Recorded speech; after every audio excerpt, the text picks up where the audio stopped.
এই পৃথিবীতে অনেক জিনিস আছে যা শুনলে আপনি বলবেন এটা তো আগে জানতাম না। সাধারণত আমি এই চ্যানেলে রহস্য নিয়ে কথা বলি, কিন্তু আজকের এই ভিডিওতে আমি আপনাদের এমন কয়েকটা জিনিসের কথা বলবো যা এতটা অদ্ভুত যে আপনি এর আগে সম্বন্ধে কখনো শোনেননি।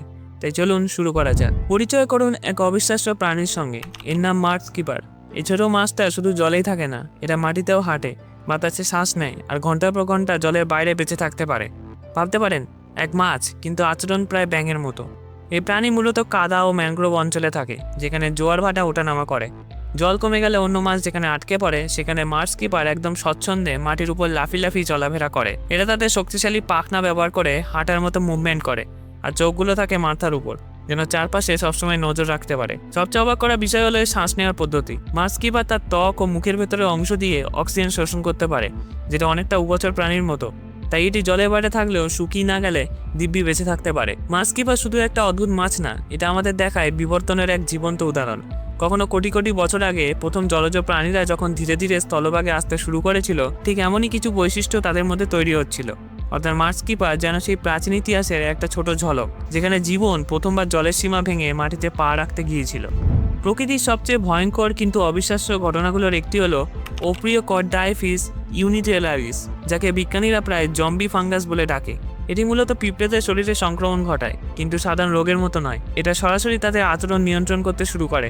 এই ফাঙ্গাসের স্পোর যখন একটি পিঁপড়ের শরীরে প্রবেশ করে, তখন এটি ধীরে ধীরে পিঁপড়ের শরীরের ভেতর ছড়িয়ে পড়ে। প্রথমে মনে হয় পিঁপড়ে স্বাভাবিক আছে, কিন্তু আসলে ভেতরে ভেতরে ফাঙ্গাস তার মাংসপেশি ও স্নায়ুতন্ত্রকে দখল করে নিচ্ছে। একসময় ফাঙ্গাস এমন পর্যায়ে পৌঁছায় যেখানে এটি পিঁপড়ের মস্তিষ্ককে সরাসরি নিয়ন্ত্রণ না করলেও তার আচরণকে প্রভাবিত করতে শুরু করে। পিঁপড়েটি হঠাৎ তার কলোনি ছেড়ে বেরিয়ে যায়, যা তার স্বাভাবিক আচরণ নয়। তারপর এটি একটি নির্দিষ্ট উচ্চতায় গাছের পাতা বা ডালে উঠে যায়। সবচেয়ে ভয়ঙ্কর অংশটা এখানে। পিঁপড়েটা ঠিক একটা নির্দিষ্ট জায়গায় গিয়ে তার চোয়াল দিয়ে পাতাকে শক্ত করে কামড়ে ধরে, যাকে বলা হয় ডেথ গ্রিপ। এই অবস্থায় সে মারা যায়। মৃত্যুর পর গল্প শেষ হয় না, বরং শুরু হয় আসল ভয়াবহতা। ফাঙ্গাস তখন পিঁপড়ের দেহকে হোস্ট হিসেবে ব্যবহার করে। ধীরে ধীরে তার মাথা বা শরীরের ভেতর থেকে একটা লম্বা ডাঁটার মতো অংশ বের হতে শুরু করে। এই ডাঁটার মাথায় তৈরি হয় নতুন স্পোর, যা আবার নিচে পড়ে নতুন পিঁপড়েদের সংক্রমিত করে।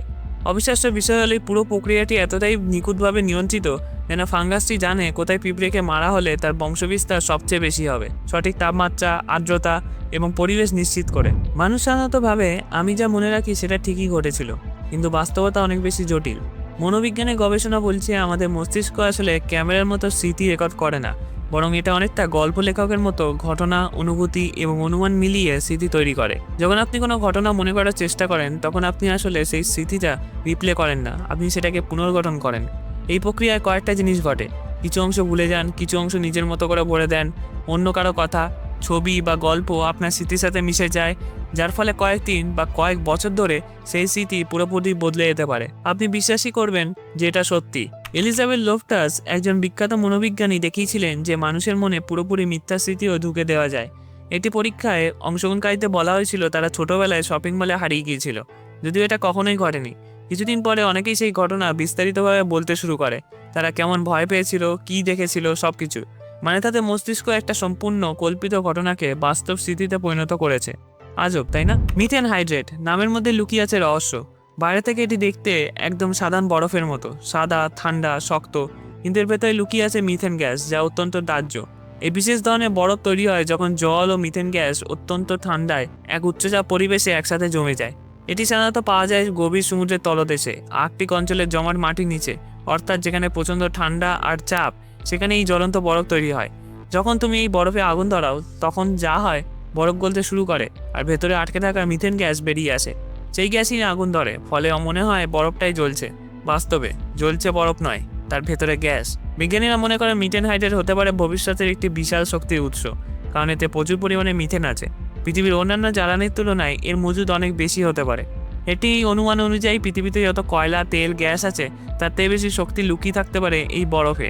এই জ্বলন্ত বরফ শুধু সম্পদ নয়, এটা একটা বড় হুমকিও। মিথেন হলো অত্যন্ত শক্তিশালী গ্রিনহাউস গ্যাস। যদি এটি হঠাৎ বড় পরিমাণে মুক্ত হয়, জলবায়ু পরিবর্তন দ্রুত বেড়ে যেতে পারে। সমুদ্রের নিচে এর স্থিতি নষ্ট হলে ভূমিধস বা সুনামির ঝুঁকিও বাড়ে। ভাবুন, আপনি এমন এক প্রাণীর কথা শুনছেন যার হৃদস্পন্দন বন্ধ হয়ে যায়, শ্বাস বন্ধ হয়ে যায়, শরীর শক্ত বরফ হয়ে যায়, আর তারপর কিছুদিন পরে বরফ গলে গেলে সে আবার উঠে দাঁড়িয়ে স্বাভাবিকভাবে হাঁটতে শুরু করে। এই অবিশ্বাস্য প্রাণীটি হলো উড ফ্রগ। শীতকালে যখন তাপমাত্রা হিমাঙ্কে নিচে নেমে যায় তখন এই ব্যাঙের শরীরের প্রায় 65 থেকে 70% অংশ বরফে পরিণত হয়। তার হৃৎপিণ্ড থেমে যায়, শ্বাস নেওয়া বন্ধ হয়, মস্তিষ্কের কার্যকলাপও প্রায় শূন্যে নেমে আসে। এটা আসলে মৃত্যুর মতোই, কিন্তু পুরোপুরি নয়। এই ব্যাঙের শরীরে এক অসাধারণ ট্রিক আছে। যখন ঠান্ডা বাড়তে শুরু করে তখন তার লিভার থেকে প্রচুর গ্লুকোজ বের হয়। এই গ্লুকোজ শরীরে কোষগুলোকে রক্ষা করে। এটা প্রাকৃতিক অ্যান্টি ফ্রিজ হিসেবে কাজ করে, ফলে বরফ জমলেও কোষগুলো ফেটে যায় না। শরীরের ভেতরে গঠন অক্ষত থাকে। বসন্ত এলে তাপমাত্রা বাড়ে, শরীরে বরফ ধীরে ধীরে গলে হৃৎপিণ্ড আবার ধীরে ধীরে ধুকপুক করতে শুরু করে। কয়েক ঘন্টার মধ্যেই ব্যাঙটি আবার সচল হয়ে যায়। কিছুক্ষণের মধ্যেই সে যেন কিছুই হয়নি এভাবে লাফিয়ে বেড়ায়। মানুষ বা অন্য প্রাণীর ক্ষেত্রে যদি শরীরের কোষে বরফ জমে তাহলে কোষ ফেটে যায়, মৃত্যু ঘটে। কিন্তু এই ছোট্ট ব্যাঙটি প্রকৃতির নিয়মকেই যেন হ্যাক করে ফেলেছে। পৃথিবীতে গাছের সংখ্যা নিয়ে আগে অনেক ভুল ধারণা ছিল। কেউ বলতো কয়েকশো বিলিয়ন, কেউ বলতো তারও কম। কিন্তু 2015 সালে একটা বড় বৈজ্ঞানিক গবেষণায় স্যাটেলাইট ডেটা ও মাঠ পর্যায়ের জরিপ মিলিয়ে হিসাব করা হয় পৃথিবীতে প্রায় 3 ট্রিলিয়ন গাছ আছে। এই সংখ্যা এসেছে উন্নত অ্যালগোরিদম, বনভূমির ঘনত্ব, জলবায়ু অঞ্চল এবং মানুষের প্রভাব সবকিছু মিলিয়ে। অন্যদিকে আমাদের গ্যালাক্সি মিল্কি ওয়ে তারার সংখ্যা নির্ধারণ করা অনেক কঠিন, কারণ আমরা এর ভেতরেই অবস্থান করছি। জ্যোতির্বিজ্ঞানীরা টেলিস্কোপ, আলোর উজ্জ্বলতা এবং গ্যালাক্সির ভর বিশ্লেষণ করে ধারণা করেছেন এখানে প্রায় 100 বিলিয়ন থেকে 400 বিলিয়ন তারকা আছে। এখন যদি এই দুই সংখ্যাকে পাশাপাশি রাখা হয়, 3 ট্রিলিয়ন গাছ বনাম 100 থেকে 400 বিলিয়ন তারকা, তাহলে দেখা যাচ্ছে পৃথিবীতে সত্যিই হয়তো তারার থেকেও বেশি গাছ আছে। এরা পুরো মহাবিশ্বের তারার সাথে তুলনা হয়, শুধুমাত্র আমাদের গ্যালাক্সির সাথে। কারণ মহাবিশ্বে রয়েছে বিলিয়ন বিলিয়ন গ্যালাক্সি এবং প্রতিটিতে আবার বিলিয়ন বিলিয়ন তারকা। সেই হিসেবে পুরো মহাবিশ্বে তারার সংখ্যা কল্পনার বাইরে। লিউকোলড্রিয়াম প্যারাডক্সিনাম নামটা শুনলে যতটাই সাধারণ, এর কাজ ততটাই ভয়ঙ্কর। প্রকৃতির এই ক্ষুদ্র পরজীবী এমন এক ক্ষমতা রাখে যা যেন সরাসরি কোনো হরর গল্প থেকে উঠে এসেছে। এটি তার শিকারকে নিয়ন্ত্রণ করে এবং শেষ পর্যন্ত তাকে মৃত্যুর মুখে ঠেলে দেয়। এই পরজীবীর জীবনচক্র শুরু হয় একটা সাধারণ শামুকের শরীরে, কিন্তু একবার এটি শামুকের ভেতরে ঢুকে পড়লে পুরো শরীরের ভেতরে ছড়িয়ে পড়ে, বিশেষ করে চোখের ডাঁটায়। তারপর শুরু হয় এক অদ্ভুত পরিবর্তন। শামুকের চোখ ফুলে ওঠে এবং তার ভেতরে তৈরি হয় রঙিন স্পন্দিত গঠন। দেখতে অনেকটা শুঁয়োপোকার মতো লাগে, যে দূর থেকে পাখিদের কাছে খুবই আকর্ষণীয় শিকার বলে মনে হয়। স্বাভাবিকভাবে শামুক অন্ধকার সুরক্ষিত জায়গায় লুকিয়ে থাকে, কিন্তু এই পরজীবী তাকে বাধ্য করে আলোয় বেরোতে, খোলা জায়গায় উঠতে, নিজেকে শিকার হিসেবে প্রদর্শন করতে। অর্থাৎ শামুক নিজের অজান্তেই নিজেকে মারার পথে হাঁটে। শেষে একটি পাখি এসে সেই উজ্জ্বল নড়াচড়া করা চোখকে খাবার ভেবে খেয়ে ফেলে। পরজীবীর পরিকল্পনা, কারণ পাখির শরীরে সে তার পরবর্তী ধাপে পৌঁছায় এবং প্রজনন করে। পরে পাখির মল থেকে ডিম বের হয়, যা আবার নতুন শামুকের শরীরে ঢোকে। চক্রটা আবার শুরু হয়। শুনতে অবিশ্বাস্য লাগলেও মানুষের শরীর সত্যিই খুব সূক্ষ্ম আলো নির্গত করে। এটা কোনো কল্পকাহিনী নয়, বরং বিজ্ঞানভিত্তিক এক বাস্তব ঘটনা। আমাদের শরীরের প্রতিটি কোষে প্রতিটি মুহূর্তে রাসায়নিক বিক্রিয়া চলছে। বিশেষ করে যখন কোষগুলো শক্তি উৎপাদন করে তখন খুবই ক্ষুদ্র পরিমাণে ফোটন তৈরি হয়। এই প্রক্রিয়াকে বলা হয় বায়োফোটন এমিশন।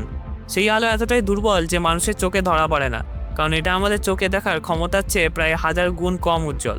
কিন্তু বিজ্ঞানীরা অত্যন্ত সংবেদনশীল ক্যামেরা ব্যবহার করে এই আলো ধরতে পেরেছেন। মজার বিষয় হলো এই গ্লো সারাদিন একরকম থাকে না। গবেষণায় দেখা গেছে দিনে, বিশেষ করে বিকেলের দিকে এই আলো একটু বেশি হয়, রাতে বা ঘুমের সময় এটি কমে যায়। এর মানে তোমার শরীরে অভ্যন্তরীণ কার্যকলাপ অনুযায়ী এই আলো পরিবর্তিত হয়, একদম জীবনজোড় সিস্টেমের মতো। আরও অবাক করার মতো ব্যাপার হলো এই আলো তাপের কারণে নয়, বরং সরাসরি কোষের রাসায়নিক প্রতিক্রিয়া থেকে আসে। এই ভিডিওটা যদি ভালো লাগে তাহলে এই ভিডিওগুলো দেখুন, সাবস্ক্রাইব করুন চ্যানেলটা এরকম ভিডিও আরও দেখতে। আশা করি ভালো লাগবে। দেখা হচ্ছে আরেকটা ভিডিওর সাথে। ধন্যবাদ।